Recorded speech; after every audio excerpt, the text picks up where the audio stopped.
Cóż jest ważniejszego na ziemi niż Twój blask i Twoja gloria istnienia? Nic. Och, jaki ja kurs nagrałam. Tańczyłam z tym kursem ogniste argentyńskie tango.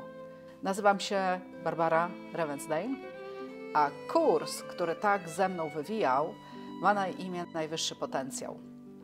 To jest kurs z dużą ilością kwantowych ćwiczeń, medytacji, wykładów, rozważań medytacyjnych. Ma 38 lekcji i każdą lekcję uzupełnia praca domowa. Sprzedaż kursu już trwa, zapraszam Cię serdecznie. Czekam na Ciebie w kursowej grupie. Warto o ten swój najwyższy potencjał zadbać i zbudować go.